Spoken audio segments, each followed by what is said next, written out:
Mga brothers, welcome back sa ating exclusive review dito sa Monarch Motorcycle. So ito na yung inaabangan ng marami sa inyo mga brothers, ang Axis 125. Alamin natin na mabilisan ulit ang specs and features nito at syempre magkaroon na rin tayo ng initial impression ride para dito sa bagong moped scrambler nila. So mga brothers, sama na kayo. Let's go! Sa go! Drop the beat!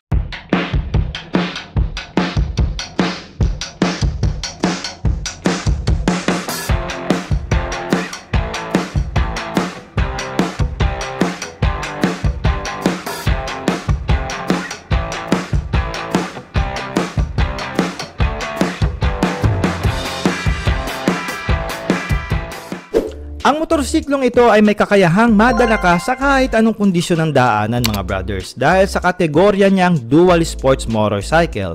Kaya ito ay binansagang moped scrambler na isang classic style underbone na may semi-black tire na gulong na may sukat ngaya na 18 inches sa harapan at 16 inches sa likuran na gumagamit ng spoke wheel na rim na ideal para sa isang off-road na daanan.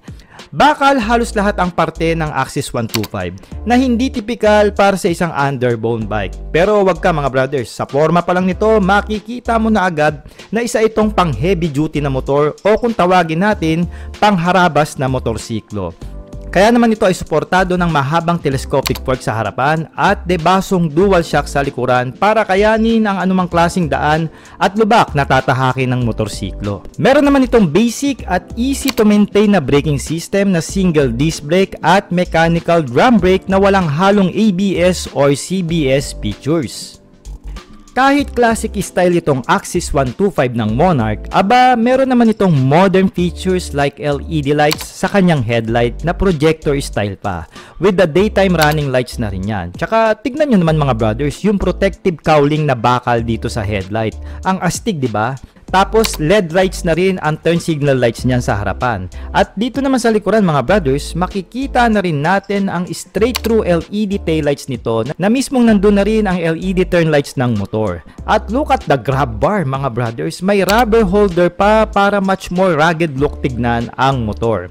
We have a color digital meter panel na may basic meters and indicators like RPM, speed meter, odometer, fuel meter, high beam indicator, left and right, and so on. 9 liters naman ang fuel tank capacity nito na nasa ilalim ng upuan ng motor at may average fuel consumption na 40 kilometers per liter na konsumo. Na-carburetor ang fuel system nito for the low maintenance na hindi magiging alanganin ng motor kung sakaling mailusong mo sa mga ilog o baha. 127cc ang makina nito na tamang-tama lang ang power para sa isang scrambler moped na may arangkada na 10.5 Nm of torque at 5,500 RPM with the maximum power of 10 horsepower at 8,000 RPM naman with the 4-speed semi-automatic transmission katulad sa setup ng makina ng XRM na naka-air-cooled pa ang cooling system dahil sa mababa lang ang compression ratio ng makina. Alright, pag-usapan natin ang bike fitting dito para sa Axis 125 ng Monarch mga brothers. Alright, for the reference, I'm only 5'4" in height. And then may reach ako sa braso, lagi ko sinasabi 20 inches. And then may bigat po ako mga brothers na 53 kg. So ganito po ang isang katulad na build ko pag sumakay na rito sa motor na ito. For the reference pwede nyo po akong gawing reference mga brothers. And also meron nga pala itong seat height na 770mm lang. So napakababa. So for the friendly Pinoy user, talagang recommended ko ang seat height nitong Axis 125. Tapos mga brothers, ang ground clearance nito is 180mm. So talagang kung idadaan nyo to sa matataas na humps, malalalim na lubak o kung ano pa mga road condition yan, siguradong kayang-kayang i-overcome nitong Axis 125 dahil alam naman natin mga brothers na isa po itong moped scrambler, meaning dual sports po ang motor na ito. And also meron lang po siyang dry weight na 115 kg. So kung pag-aangan lang naman ng labanan, talaga pong lumalaban itong Axis 125. So madali niyo po itong mamamaneuver, masisingit kahit sa mga traffic na sitwasyon o kahit yung sa mga off-road na masisikip ang daanan, siguradong hindi po kayo iiwan ng motor na ito. Tapos meron itong upright riding gesture. Ayan, oh.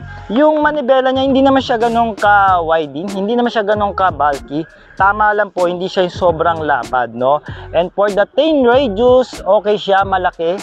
As you can see, natutulak ko naman yung motor. Kung mga nakapark kayo sa mga masisikip na parking, nakatira kayo sa looban mga brothers, hindi po kayo pahihirapan nitong C-Axis 125 ng Monarch. And also kung lady rider kayo, isa pa sa advantage ng motor na ito, talagang madali nyong mamamanage, ha. Maganda yung play ng suspension, ha. I can tell naka-setup talaga siya na pang off-road. Malalim yung baon niya, especially dito sa front suspension natin. But again, sa ating initial impression ride, malalaman pa natin yan pagka pinatakbunan natin. So mga brothers, samahan nyo ako dyan.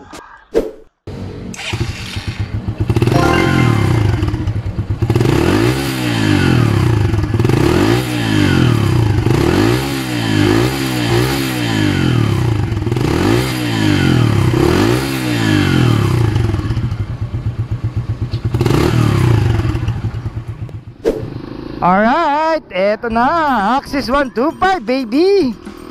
Ay, as usual, bawal tayong humataw, no? So hanggang 40 lang po ang maximum na binibigay sa ating speed. So ngayon, impression ride lang muna tayo sa kanya.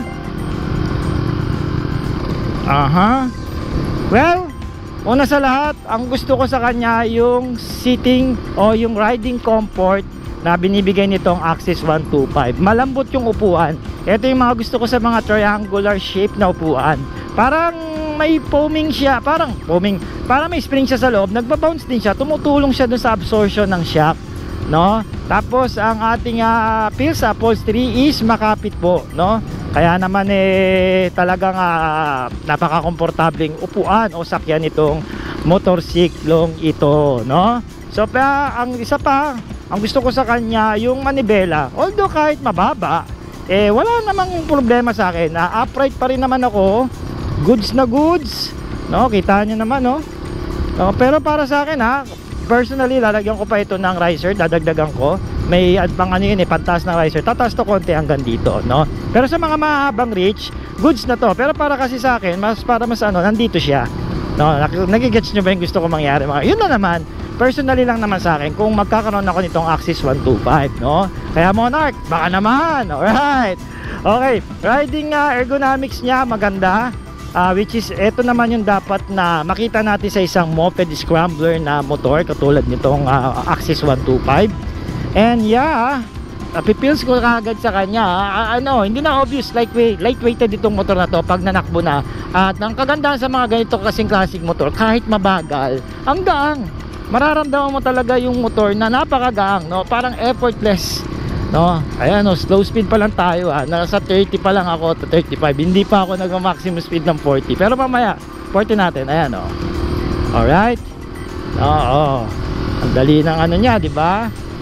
Ganda, hanggang 40 lang kasi talaga tayo. Hindi tayo pwedeng huwag tayo matigas ang ulo dito sa loob. Baka matigil ang ating impression ride. Alright, dito sa kanyang dito sa ating first impression, na super believe na ako sa kanya. Alam ko naman talaga na magiging maganda ang first impression ride ko rito sa motor na ito, no? At vibration, meron siya dito sa upuan, pero konti lang naman, which is typically para sa akin, dahil nasa ilalim ng makina niya, no? Pero hindi naman sobrang vibrate na hanggang manibela, no? Dito lang naman sa upuan niya, which is normal. Ayan, naka-tresera tayo ngayon, no? Subukan natin ng kwarta. Pwede. Yun, no? Nagano siya, binabahan ko ng cambio. Ang lakas ng niya, engine brake niya. Alright, so pag-usapan natin ang cornering performance ng motor na ito. No, for the slow speed, yakang-yaka niya yung mga ganitong corner. Ayan, no, outer banking, di ba? Tsaka yung gulong, kahit nakapang semi off-road siya, no, maganda yung kapit pagka nililiko. Hindi naman madulas, no? Hindi na natin masabing ngayon pagka sa tag-ulan kung okay pa ba yung performance niya. Pero as of now, sa nakikita ko, maganda yung performance nito pag lumiliko na po. Prangkada natin konti. Yun, no? Actually may power siya. Hindi lang natin mailabas talaga dahil nakalock tayo sa 40 kilometers per hour. Pero yung punch niya, nararamdaman ko 0 to 40 nandun, no? yung punch ng makina nito. Yan, so kanan tayo ulit dito, puro paliko-liko tayo ngayon. Yan, hard. Ganda lumiko, suwabe. Yan ang impression ko sa cornering niya. Suwabe siya lumiko. I guess kung sa kahit sa off-road to, goods na goods to eh, oh. Ayun, ang nimble, oh. Lightweighted, oh. So sa mga, sabi ko kung may mga madali kang pag-iiwasan dyan, eh siguradong kayang-kaya nitong Axis 125 ng Monarch. Sa agility, mataas ang agility niya, no? Yung sensitivity ng motor nandun eh. Tsaka pag lumiliko, hindi matigas ang ulo ng isang ito. Well, no doubt naman kasi makikita nyo naman yung motor, napakagaang 115 kilograms, expected mo na yon. Tsaka pag lumiliko, walang laban, hindi matigas yung ulo ng isang to. Ayan, no? So may mga corner pa rito, pwede tayong kumorner. Ayan, no? For the last time, diba? Kahit di ka magbawas na speed eh, yakang-yakan niya, diba? So ngayon na naman mga brothers, magche-check tayo ng preno para at least makita nyo kung ano yung potential ng preno nito. So ganun pa rin, try natin maka 40, 50, 60 kung okay sa kanya. And then full stop natin para meron kayong idea. Alright, so first speed natin is 40 kilometers per hour. Yan. Yan. Brake.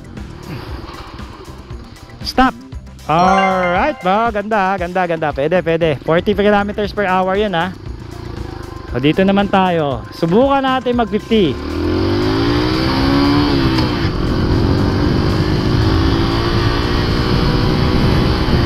Brake. Stop. Alright.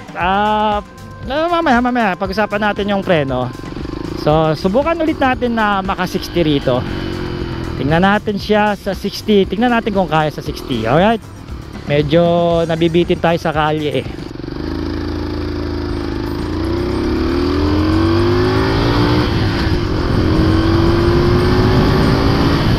Stop. And then stop. Alright, tingnan natin kung ilang segundo siya. For me, masasabi ko ang kanyang braking performance sa akin neutral lang, no? May slides tayo sa likod, which is normal dahil naka off-road or naka dual sports tayo na sasakyan o na motor. So far ang kanyang braking performance for me is sakto lang, no? Maganda yung preno sa harapan, which is stop dapat naman. Tapos ang kapit ng gulong niya, okay ang performance niya pag sa concrete, no? At para sa akin parang power slide ang dating ng motor na to pagka pinipreno mo eh, no? Sa off-road magiging power slide kasi ma-skid yung likod niya, which is normal naman kasi lahat ng weight natin pag namamereno dito sa unahan, may skid yung likod niya. Talagang nang pinreno ko siya, full brakes talaga yung mga brothers. And hindi naman ganun kalakasan yung preno niya, I can tell. Pero for the price and for the build naman ng motor, ito lang naman syempre yung ini-expect natin dito. Kasi baka syempre nag-expect yung iba, bakit hindi ginawang disc brake. Tama lang, kasi 125cc naman ito. Hindi naman ito kailangan talaga na sobrang powerful na preno na i-disc brake pa yung likod, no? Ito lang naman is 125cc. At hindi naman po ito nakadesign sa more arangkada. Design po ito para sa isang adventure ride, yeah? Mga brothers, sinopresa tayo ng Skygo. Meron sila rito parang off-road o semi-off-road para daw subukan ito. Axis 125 sa off-road, ito na. Ayan, so maliit lang naman. At yeah, pwede. Okay, ganda suspension feedback, ito yung gusto ko kay Axis. Alright, ito. Sabi nila meron sa likod, ba't di mo i-test ride? Ito na nga. Well, yeah, ganda. Lakbisan natin konti. Goods goods. Power slide. Oops. Okay, Well, dito, masusubukan na natin suspension nito para may idea kayo. Maganda yung play ng suspension, especially dito sa likod. I can tell, ang ganda ng laro, ayan, So pagka tumayo ka na lang dito, kahit magmabilis ka, di ba? Goods, walang problema. Tsaka walang dulas. Hirapan nga ako dito pwede pa rito, kuya. Baka sumemplang na ako dyan. So pwede pa raw dun sa pinakababa. So nandyan yung pinaka ng Skygo, lupain nila. So pwede pa daw dito, sige, sabak sa atin. O, sinervey naman ni kuya to eh. Kahit di tayo pang off-road na rider. O, yan o, pwede o. Alright, ganda ha. Segunda ang ano ko mga brothers, kasi pag primera to medyo masibat eh. Segunda siya, malakas yung primera niya mga brothers eh. Saka yung power niya nasa, I think nasa 5,000 ang tinitignan ko. Ayos oh. Di ba? Naman. Yeah. Sigurado mga brothers, magi-enjoy kayo pagka in-offroad nyo tong motor na to. Ganda, lupit. Tsaka yung gulong niya mas makapit pag dito. Yun na napansin ko sa kanya. Di ba? Power slide konti. Di pa tayo masyado marunong yan eh. Practicein natin yan. One more time mga brothers. Suspension ito ha. Sa akin pasado. Tsaka hindi siya matagtag. Nandito yung play niya talaga pag ginamit nyo rito. Yan Tsaka pag pinamemreno ako, hindi basta-basta nag-i-skid yung gulong. Makapit. Woo! Sarap! Nag-enjoy ako kahit mainit ha. Ayun Alright. Well, ito na. Kahit pa paano, may initial impression na tayo sa kanya pagdating sa off-road. Once again, maraming salamat Skygo. Sinusupresa nyo talaga ako ha. Ngayon naman, off-road test ha. Sarap ha. Nag-enjoy ako. So mga brothers, for the recommendation, marirecommend ko po to yung motor na to na pang off-road, nakita nyo naman. And also kung maglo-long ride kayo, gusto nyo mag-camping ride, nature ride, no?